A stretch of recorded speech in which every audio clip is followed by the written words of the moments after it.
2024 సార్వత్రిక ఎన్నికలు రాబోతున్నాయి. అయితే జగన్ రిలీజ్ చేసినటువంటి మేనిఫెస్టోకు ముందు ఎలా ఉంది వైసీపీ, మేనిఫెస్టో తర్వాత ఎలా ఉంది వైసీపీ?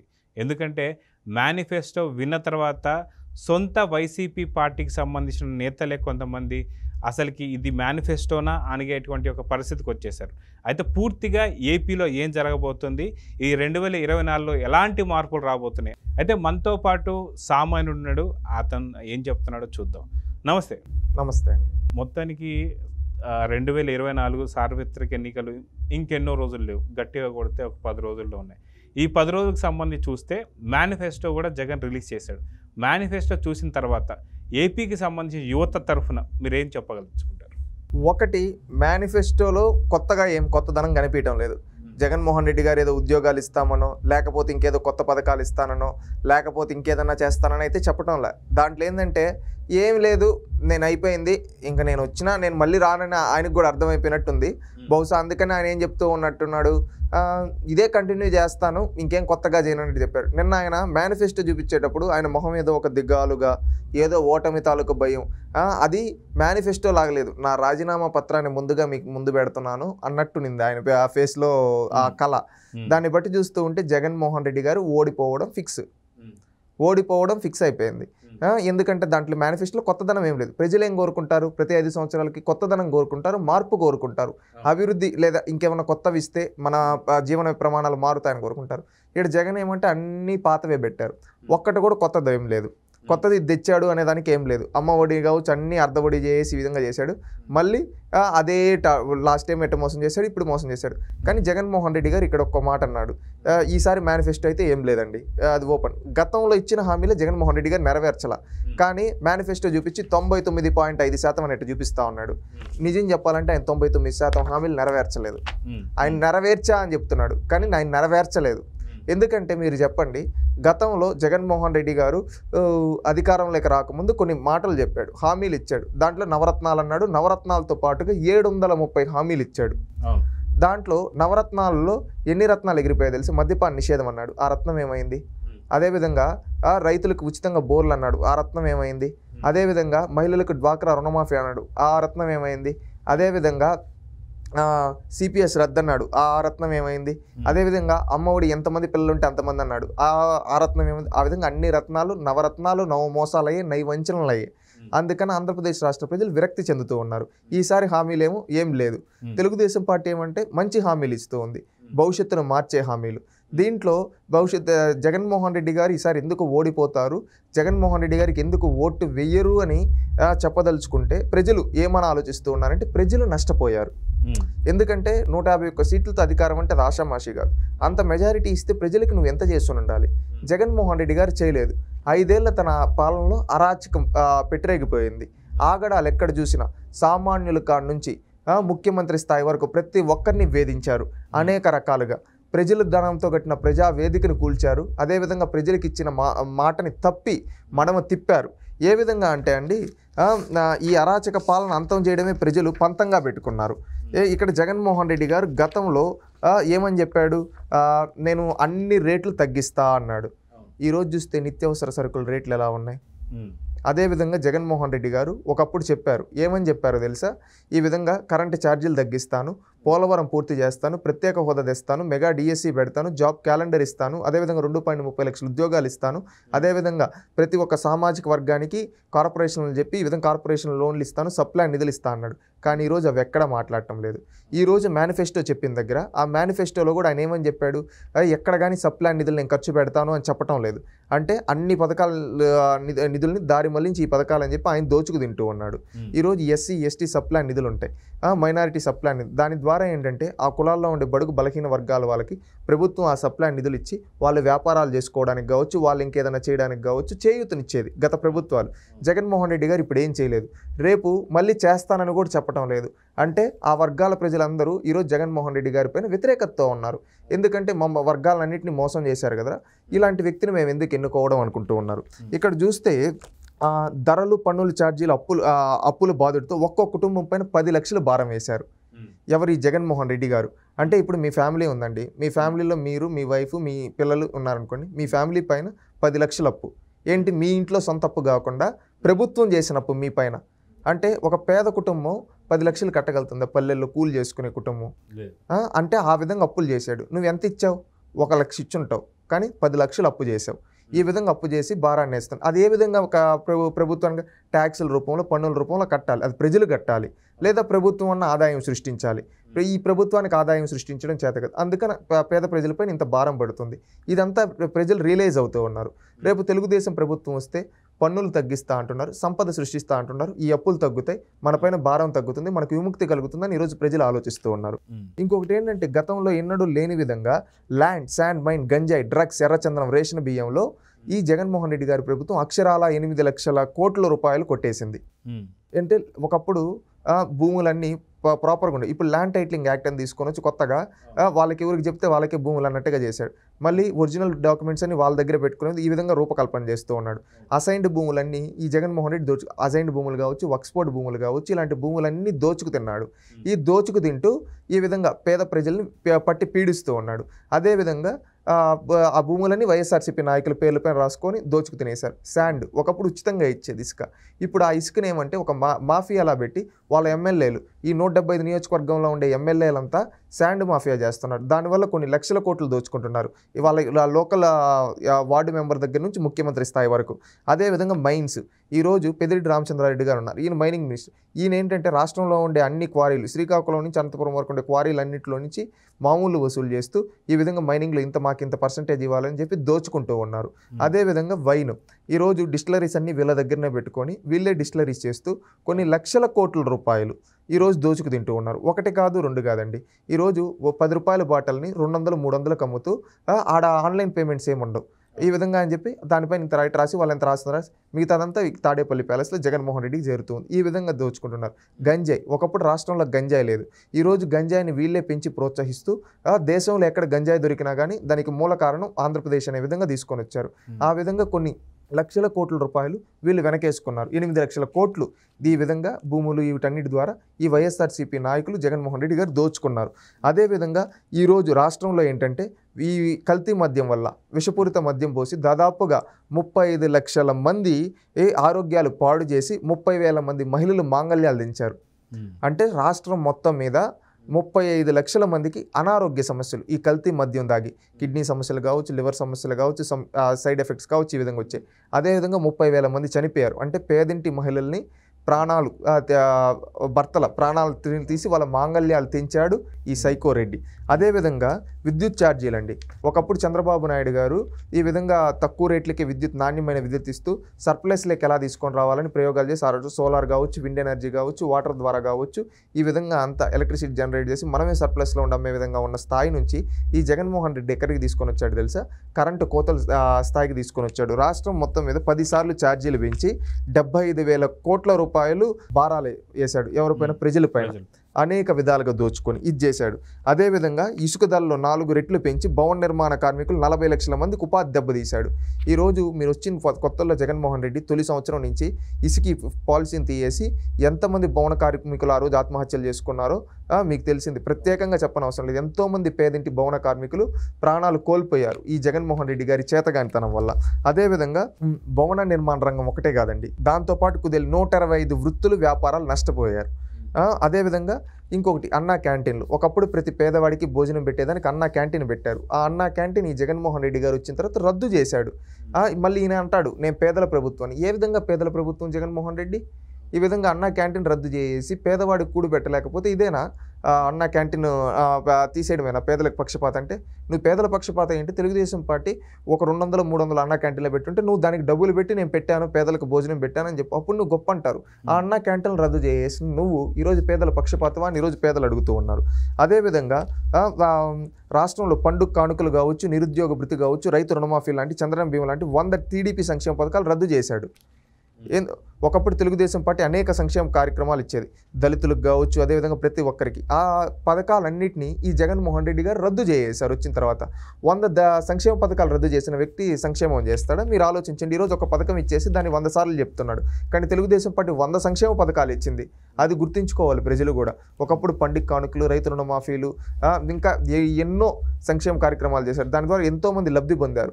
ఎస్సీ, ఎస్టీ, బీసీ మైనారిటీలు లబ్ధి పొందారు. ఈరోజు అవన్నీ రద్దు చేసి వాళ్ళందరూ కుటుంబాలు పొట్టగొట్టాడు. అదేవిధంగా ఎస్సీ, ఎస్టీ, బీసీ మైనారిటీలకు సప్లాన్ నిధులు ఉంటాయండి. ఆ సప్లాన్ నిధులు దాదాపుగా 1,00,000 కోట్లకు పైగా దారి మళ్లించాడు.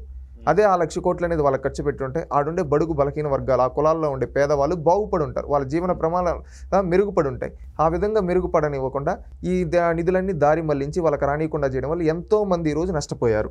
మళ్ళీ ఇంకొకటి ఏంటంటే మద్యపాన నిషేధం చేశాకే ఓట్లు అడుగుతా, విద్యుత్ ఛార్జీలు తగ్గిస్తా, మెగా డిఎస్సీ ఇస్తా, సిపిఎస్ రద్దు చేస్తా అంటూ ఇలా 85% హామీలు అసలు పట్టించుకోలేదు జగన్మోహన్ రెడ్డి. ఇవన్నీ చెప్పాడు ఆ రోజు. ఈరోజు ఒక్కటి కూడా పట్టించుకోలేదు. ఇవి మాత్రమే కాకుండా అండి, అమ్మ ఒడికి 13,000 ఇస్తున్నాడు, కానీ నానబుడ్డితో 1,00,000 కొట్టేస్తూ పేదల్ని మోసం చేస్తూ ఉన్నాడు. ఈ విధంగా ఇవి మాత్రమే కాదండి, ఎస్సీ, ఎస్టీ, బీసీ మైనారిటీలు దాదాపుగా 600 మంది పైన ఈ జగన్మోహన్ రెడ్డి గారి ప్రభుత్వంలో చంపబడ్డారు. ఎందుకు? ఆ చంపేందుకు కూడా ఎవరో సాధారణ పరిస్థితులు నాయకులు కాదు, వైఎస్ఆర్సీపీ నాయకులు. ఈరోజు పల్నాడు లాంటి ప్రాంతంలో కావచ్చు, కర్నూలు లాంటి ప్రాంతంలో, చిత్తూరు జిల్లా లాంటి ప్రాంతాల్లో, అదేవిధంగా గోదావరి ఎంతోమంది ఈరోజు మైనారిటీలు, బీసీలు, అదేవిధంగా ఎస్సీ, ఎస్టీలు, మనం చూసాం అక్కడ దళిత డాక్టర్ సుధాకర్, అక్కడ పెట్ల ఉమా గణేష్ అంట అతను, అదేవిధంగా డ్రైవర్ సుబ్రహ్మణ్యం, అతను ఎవరు? అనంతబాబు. అదేవిధంగా చిత్తూరు జిల్లాలో పలమనేరుకి సంబంధించి మిస్బా, అక్కడ వైఎస్ఆర్సీపీ లోకల్ నాయకుడు.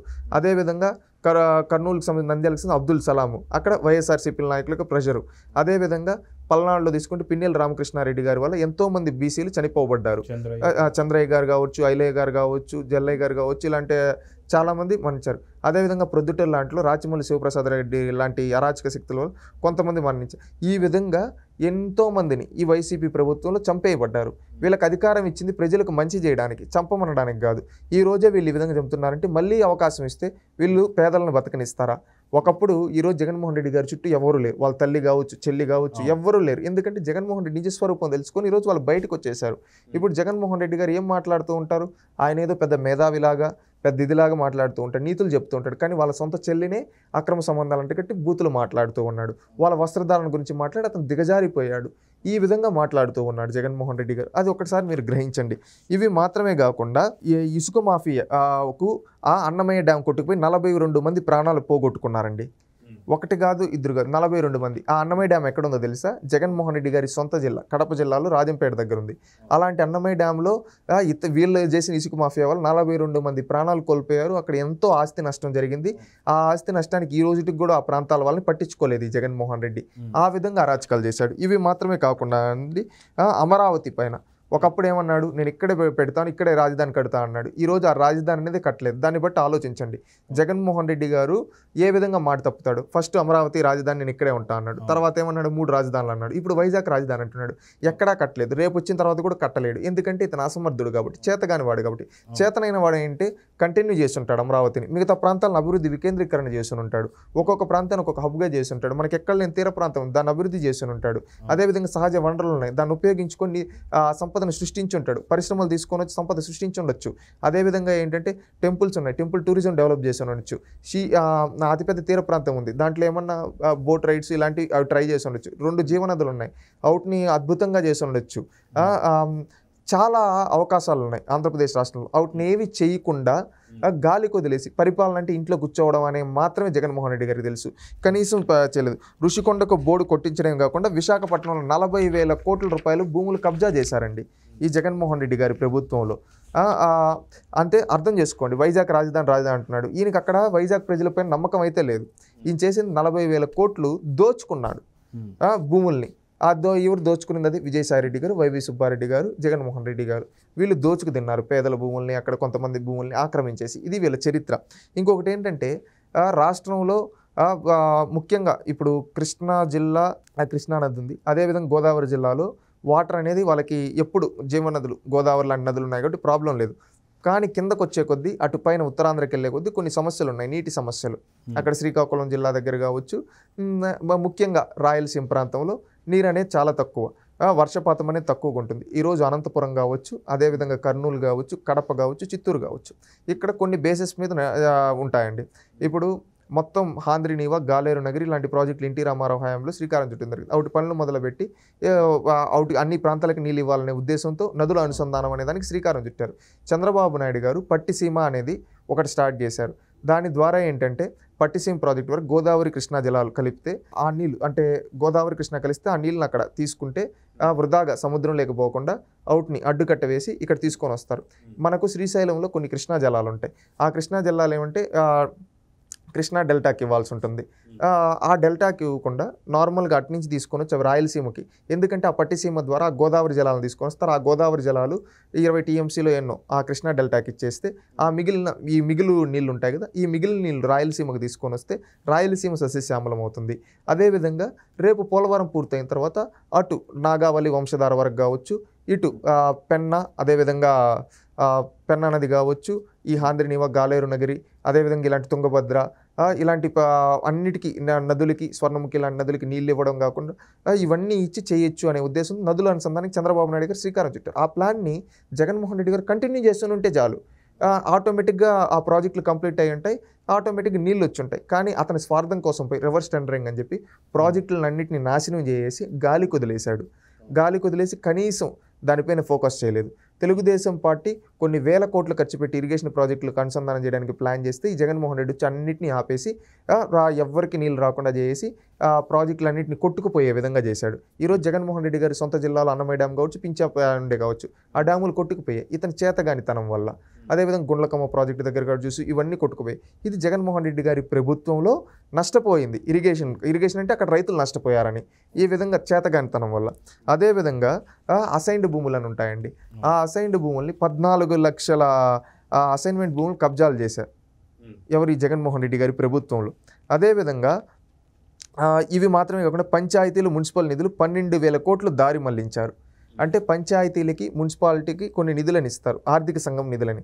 ఆ ఆర్థిక సంఘం నిధులని ఏమంటే ప్రతి ఒక్కరు అంటే అక్కడ వాళ్ళ డెవలప్మెంట్ కోసం కేంద్ర ప్రభుత్వం ఇస్తుంది. అవుట్ని కూడా వీళ్ళు ఏం చేశారంటే పంచాయతీలకు ఇవ్వకుండా వీళ్ళ యొక్క స్వార్థాల కోసం దారి మళ్లించుకున్నారు స్కీములకు అని చెప్పి, అవి వీళ్ళు దుబ్బి తినడం కోసం. అదేవిధంగా జగన్మోహన్ రెడ్డి గారి హయాంలో రాష్ట్రంలో మహిళలకు ముఖ్యంగా రక్షణ లేకుండా పోయింది. 32,000 మంది యువతలు మిస్ అయ్యారు ఈ జగన్మోహన్ రెడ్డి గారి చేతగానితనం వల్ల. ఇంకా అనేక మంది పైన అత్యాచారాలు లేదు, కనీసం చర్యలు తీసుకోలేదు. పేరుకు మాత్రం మహిళా హోంమంత్రి, కానీ ఏ రోజు పట్టించుకున్నారు? ముందున్న సుచరిత గారు కావచ్చు, ఇప్పుడున్న తేనేటి వనిత గారు కావచ్చు, ఏ రోజు చర్యలు తీసుకోలేదు. ఎందుకంటే వాళ్ళు చేద్దామన్నా కానీ అక్కడ సజ్జల రామకృష్ణారెడ్డి గారు లాంటి వాళ్ళని చేయనీయకుండా నేనే సకల శాఖ మంత్రులని ఈ విధంగా చేశారు. ఇవి మాత్రమే కాకుండా పరిశ్రమల పైన పెట్టుబడులు పొరుగు రాష్ట్రాలకు తరిమేశారు. పరిశ్రమలు పెట్టుబడులు దానికి వస్తే వాళ్ళని తరిమేశారు. ఏ విధంగా అంటే ఇప్పుడు అమర్ రాజా లాంటి వాళ్ళని వేధించి అదేవిధంగా కొన్ని కంపెనీల దగ్గర ఏమంటే కమిషన్ల కోసం వెళ్తే ఆ కంపెనీలు ఏమనుకుంటాయి, వీళ్ళకి మనం కమిషన్లు ఇవ్వాల్సిన అవసరం ఏముంది, పక్క రాష్ట్రాల్లో వాళ్ళకి మనకి ఇన్సెంటివ్స్ ఇస్తా అంటున్నారు, ఇక్కడ మనమే వీళ్ళకి ఇవ్వాలి, అక్కడ వాళ్ళు మనకి ఇస్తారు, మనకు ఇచ్చే వాళ్ళని మనం బాగా చూసుకునే వాళ్ళ దగ్గరికి వెళ్దామని చెప్పి ఆ విధంగా వెళ్ళిపోయారు. ఆ విధంగా జరిగింది. అదే విధంగా కాకుండా గ్రూప్ 1 పరీక్షలు తారుమారు చేసి మెరిట్ యువత గొంతు కోశారు. ఈ విధంగా ఇవి మాత్రమే కాదండి, కోడికత్తి లాంటి డ్రామాలు ఆడి దళిత యువకుని జైలు పాలు చేశారు. అదేవిధంగా ప్రార్థనా మందిరాలు, విగ్రహాలు, రథాలపై దాడులు చేసి నేరస్తుల్ని అరెస్ట్ చేయడంలో వైఫల్యం చెందారు. ఏ విధంగా ఎంతోమంది దళితుల్ని, ఎంతోమంది అమాయకుల్ని ఏం చేశారు వీళ్ళ హయాంలో దాడులు జరిగాయి. ఏంటంటే రామతీర్థంలో రాముడిని కావచ్చు, అదేవిధంగా మానస ట్రస్ట్ లాంటి భూముల్ని దోచుకోవాలన్న ఆలోచన కావచ్చు, అదేవిధంగా రథాలు కాల్చివేయడం కావచ్చు, దేవాలయాల్లో దేవుల్ని, మసీదుల్లో గొడవలు, ఇవన్నీ అంటే వైఎస్ఆర్సీపీ సృష్టించినటివి. కాకినాడలో రోజా సంబంధించిన దాడికి సంబంధించి పూజారి మీద దాడి, అవును, పూజారి మీద దాడి కావచ్చు, అదేవిధంగా ఎన్నో దగ్గరలో ఎంతో మంది పైన దాడులు చేపించారు ఈ చేతగాని ప్రభుత్వం వాళ్ళు. ఈ విధంగా వాళ్ళపైన కనీసం చర్యలు తీసుకోలేకపోయారు. మళ్ళీ ఇంకొకటి ఏంటంటే ప్రశ్నించిన పార్టీ ఆఫీసుల పైన దాడులు చేస్తూ ఉంటారు. ఇది మాత్రమే కాకుండా దళితులకి శిరోమన్నం చేసి అంటే గుండు కొట్టించి ఈ విధంగా వాళ్ళని అవమానించారు. ప్రతిపక్ష నాయకుల యొక్క భార్యలను కూడా అవమానించే విధంగా ఇప్పుడు శాసనసభలో ఎవరైనా లేకపోతే వాళ్ళ గురించి మాట్లాడకూడదు, అది శాసనసభలో ఉండే రూల్. వీళ్ళు ఏం చేసి శాసనసభలో లేని వాళ్ళని కూడా పిలిచి పేరు చెప్పి మరి వాళ్ళని అవమానించే విధంగా దిగజారి మాట్లాడారు. శాసనసభ అంటే ఒక అర్థవంతమైన చర్చ జరగాలి, అక్కడ ఒక్క అర్థవంతమైన చర్చ, ఒక్క బిల్లు కూడా పెట్టకుండా వీళ్ళు చేతగానితనం వల్ల ఈ విధంగా జరిగింది. పరిపాలన 5 ఏళ్లలో ఏమైనా మంచి బిల్లు పెట్టారంటే ఒక్క బిల్లు లేదు. ఏం చేశారంటే అక్కడికి వెళ్ళి బూతులు మాట్లాడుకోవడం, సెల్ఫ్ డబ్బాలు కొట్టుకోవడం తప్పితే వీళ్ళు పీకింది ఏమీ లేదని రాష్ట్రంలో ప్రజలు అంటూ ఉన్నారు. ఇంకొకటి ఏంటంటే స్కిల్ డెవలప్మెంట్ సెంటర్లన్నీ నిర్వీర్యం చేసేశారు. ఒకప్పుడు చంద్రబాబు నాయుడు గారి హయాంలో స్కిల్ డెవలప్మెంట్ ద్వారా ట్రైనింగ్ పొంది ఎంతోమంది ఎన్నో జాబుల్లో సెటిల్ అయ్యారు. కానీ జగన్మోహన్ రెడ్డి గారి వల్ల మొత్తం నష్టపోయారు. ఇవి మాత్రమే కాకుండా కాపులకు 5% రిజర్వేషన్లు రద్దు చేసింది ఎవరు? ఈ వైసీపీ ప్రభుత్వం. ఈ విధంగా బీసీ రిజర్వేషన్ కొత్త చేసి స్థానిక సంస్థలో 16,800 మంది పదవులు దూరం చేశాడు. ఎవరు? ఈ జగన్మోహన్ రెడ్డి. అంటే చూడండి ఏ విధంగా బీసీలు దగా చేశాడు. మళ్ళీ వచ్చి కర్నూలులో హైకోర్టు బెంచ్ స్థాపనలో విఫలమయ్యాడు. హైకోర్టు బెంచ్ వస్తే దాన్ని కూడా అమరావతికి పంపించేశాడు. మళ్ళీ హైకోర్టు తెస్తా అని చెప్పిన ఇదే జగన్మోహన్ రెడ్డి ఈ విధంగా అన్నాడు. విశాఖ రైల్వే జోన్కి కనీసం భూ కేటాయింపులు చేయలేకపోయాడు. ఆ రైల్వే జోన్ వాళ్ళ కేంద్రం వాళ్ళు మేము పెడతాం, భూ కేటాయింపు చేయండి, ఇందుకు 16 ఎకరాలు అంటే అది కూడా చేయలేకపోయాడు ఈ జగన్మోహన్ రెడ్డి. అదే కాకుండా రాజ్యాంగ వ్యతిరేక నిర్ణయాలతో అంటే న్యాయస్థానాల్లో 530 సార్లు మొటిక్కాయలు చేశాడు. ఎవరన్నా హైకోర్టు ఒకసారి తిడుతుంది, రే నువ్వు తప్పు చేస్తున్నావు ఈ విధంగా చేయొద్దని. అదే జగన్మోహన్ రెడ్డి గారి ప్రభుత్వంలో 530 సార్లు పైన కోర్టు ముటిక్కాయలు వేసింది, నువ్వు తప్పుదోవలో వెళ్తూ ఉన్నావని. అంటే 530 సార్లు అంటే మీరు అర్థం చేసుకోండి, జగన్మోహన్ రెడ్డి గారికి యావరేజ్గా తీసుకున్నా కానీ 1.5 సంవత్సరం రోజులు ముటిక్కాయలు తినేదానికే సరిపోయింది కోర్టు చేతుల్లో. ఈ విధంగా జరిగింది. ఇవి మాత్రమే కాకుండా అండి రాష్ట్రం మొత్తాన్ని సర్వనాశనం చేసేశాడు, దగా చేసేశాడు, అన్ని వర్గాల ప్రజల్ని మోసం చేశాడు. ఈయన ప్రతి దాంట్లో అంటాడు నా నా నా బీసీలు, నా ఎస్సీలు, నా ఎస్టీలని. ఈయన ఏంటంటే నా నా నా అంటే అర్థం ఏంటో చెప్పమంటారండి? నా అనుకున్న వాళ్ళందరినీ నేను లేకుండా చేస్తా అని. ఎందుకంటే వాళ్ళ సొంత బాబాయ్నే ఏం చేశాడో చూసాం. అదేవిధంగా ఈరోజు తన సొంత చెల్లెల్ని ఏ విధంగా మాట్లాడుతున్నాడో చూసాం. అదేవిధంగా తన సొంత తల్లి ఈరోజు ఎక్కడుందో చూసాం. అదేవిధంగా ఎంతమందిని ఏ విధంగా అవమానించుతూ మాట్లాడుతున్నాడో తన దగ్గర ఉన్న వాళ్ళని చూసాం, వాళ్ళ పార్టీ ఎమ్మెల్యే. అందుకని ఈయన ఏమంటే నా నా అంటూనే అందరి ప్రాణాలు తీయేస్తూ ఉన్నాడు. నా బీసీలు అంటే అంటూ ఉన్నాడు కదా జగన్మోహన్ రెడ్డి గారు. ఈరోజు నా బీసీలు అనే జగన్మోహన్ రెడ్డి గారు ఈరోజు పల్నాడులో కావచ్చు, అదేవిధంగా కడపలో కావచ్చు, మీ పార్టీ నాయకుల వల్ల ఎంతోమంది బీసీలు చంపబడ్డారు, వేధింపులకు గురై ఆత్మహత్యలు చేసుకున్నారు. వాళ్ళ కుటుంబాలకు ఎందుకు న్యాయం చేయలేకపోతున్నావు? ఆ విధంగా చేసిన ఎమ్మెల్యేలపైన ఎందుకు చర్యలు తీసుకోలేకపోతున్నావు? సూటిగా అడుగుతూ ఉన్నావు. మళ్ళీ అదేవిధంగా నువ్వు నా ఎస్సీలు అంటున్నావు. నీ పార్టీకి సంబంధించిన ఎమ్మెల్యేలు, ఎమ్మెల్సీలు ఎంతోమంది దళితులపైన ఒక దమనకాండ జరిపించారు. వీళ్ళని కనీసం నువ్వు చర్యలు తీసుకోకపోగా వాళ్ళని నీ పక్కన కూర్చోబెట్టుకొని గౌరవం కల్పిస్తున్నావు అంటే నువ్వు ఏ స్థానంలో ఉన్నావు? అదేవిధంగా మైనారిటీలు అంటున్నావు. నీ పార్టీ నాయకుల వల్ల నీ పార్టీ ఎమ్మెల్యేలు వీళ్ళు వక్స్పోర్ట్ భూములు దోచుకుంటూ ఉంటే ఎందుకు కనీసం మాట్లాడలేకపోతున్నావు? అదేవిధంగా ఒకప్పుడు ప్రతి మైనారిటీ సోదరుడికి నువ్వు అన్నావు కదా రంజాన్ తోఫాను మించిన బహుమతులు ఇస్తా అని. ఈరోజు అవి ఎందుకు ఇవ్వలేకపోతూ ఉన్నావు? వీటన్నిటికీ సమాధానం చెప్పు. ఒకప్పుడు 27 దళిత సంక్షేమ పథకాలు వచ్చాయి, అవి ఎందుకు రద్దు చేసావు? బీసీలు కార్పొరేషన్ ద్వారా లోన్లు ఇచ్చేవాళ్ళు, సబ్సిడీలు ఇచ్చేవాళ్ళు, అవన్నీ నువ్వు ఎందుకు ఎత్తేసావు? ఇవి సమాధానం చెప్పు.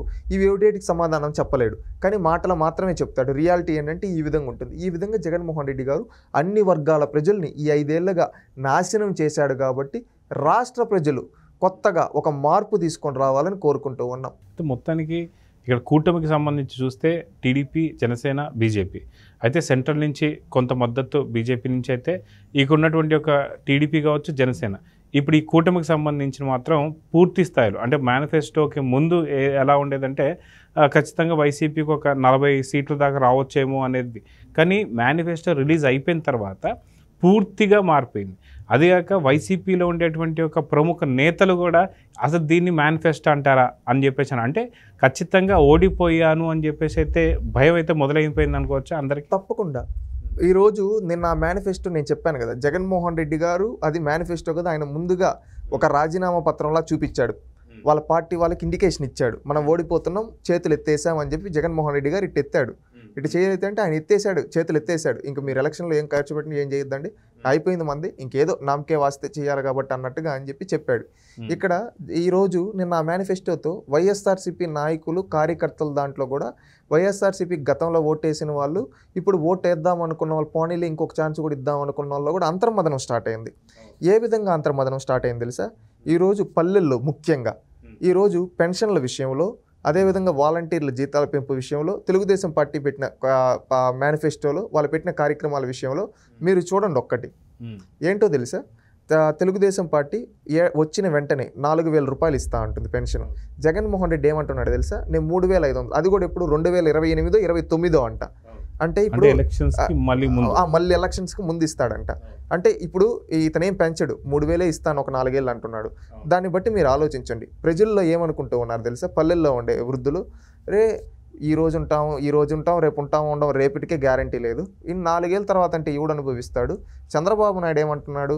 రేపు వచ్చిన వెంటనే ఏప్రిల్ నుంచే నేను 1000 పెంచి మీకు 7,000 ఇస్తా జూలైలో, ఆ తర్వాత 4,000 ఇస్తా, ప్రతి నెల 4,000 ఇస్తా అంటున్నాడు. ఆ విధంగా చూసుకున్నా కానీ మనకు 60,000 లాభం ఎవరి వల్ల? తెలుగుదేశం ప్రభుత్వంలో.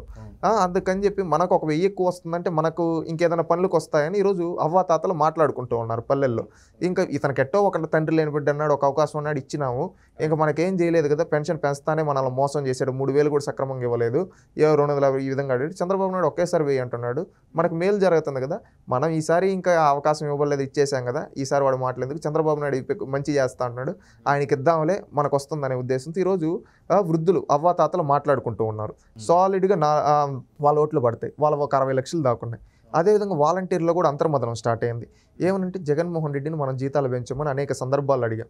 అప్పుడు ఆయన ఏమన్నాడు? గౌరవ వేతనం అన్నాడు, ఇదన్నాడు, అదన్నాడు, సోది మాటలు చెప్పాడు. ఆయన రాజకీయ భవిష్యత్తు కోసం మనల్ని వాదుకున్నాడు తప్పితే మన భవిష్యత్తు గురించి ఏ రోజు ఆలోచించలేదు.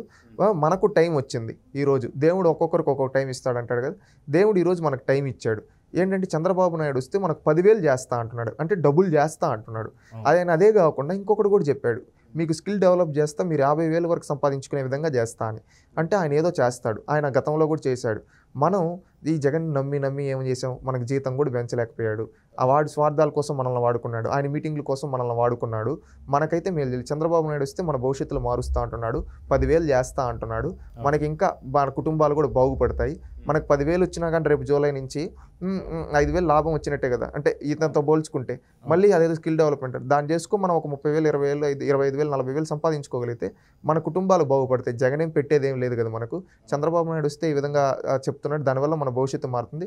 మనం ఏం చేద్దామంటే ఇన్ని రోజులు వాడు మనల్ని వాడుకొని లాభం పొందాడు, రేపు ఎలక్షన్ టైంలో మనం ఏంటో మన దెబ్బ ఎలా ఉంటుందో చూపిద్దామని చెప్పి ఈరోజు వాలంటీర్లు కూడా రివర్స్ అయిపోతున్నారు వైఎస్ఆర్సీపీకి. వృద్ధులు, వాలంటీర్లు, ఇంకా మహిళలు ఏం మాట్లాడుకుంటున్నారు తెలుసా?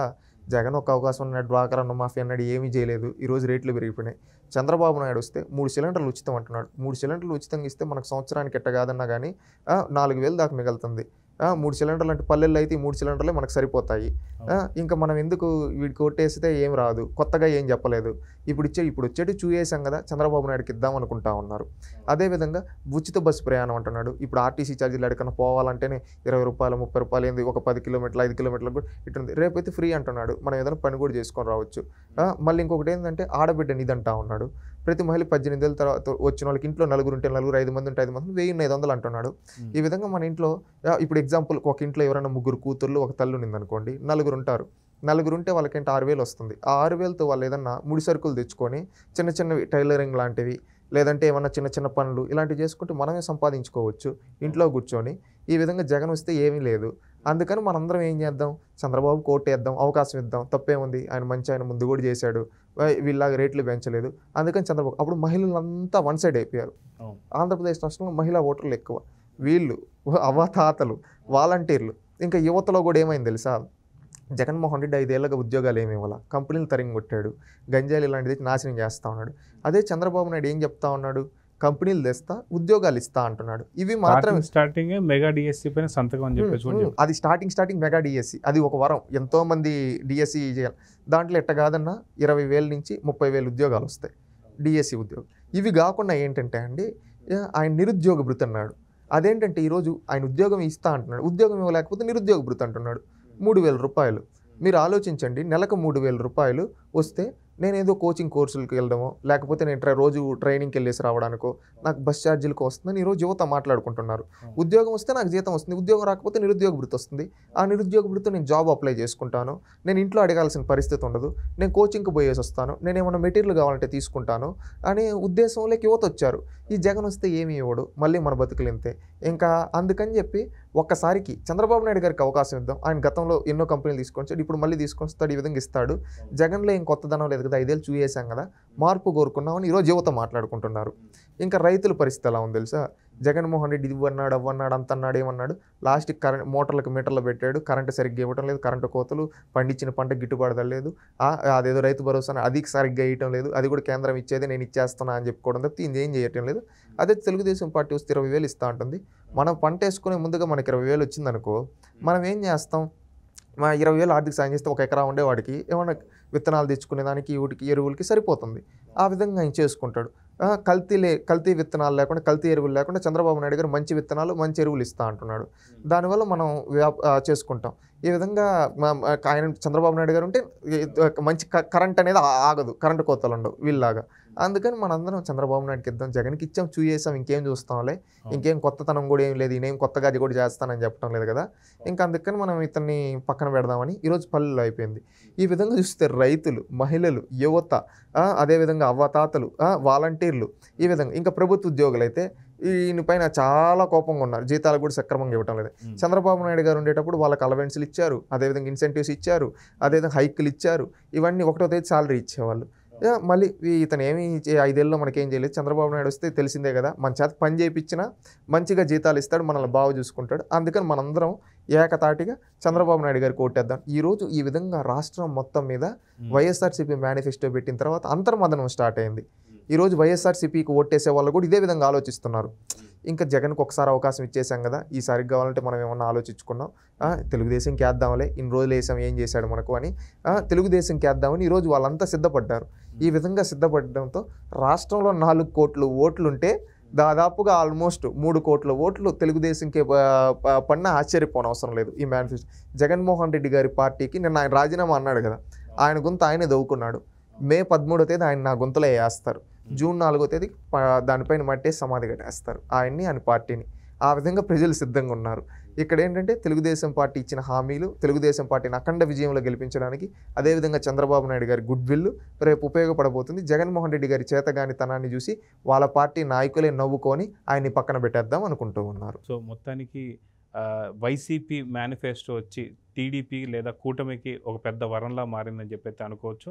సో చూద్దాం, మే 13వ తారీఖు ఎలక్షన్స్ కాబట్టి జూన్ 4వ తారీఖున ఎలాంటి ఫలితాలు ఉంటాయి. మీరు అన్నట్టు ఖచ్చితంగా 4 కోట్లలో 3.5 కోట్లు ఒకవైపే ఉంటున్నారని చెప్పేసి అయితే తెలుస్తుంది.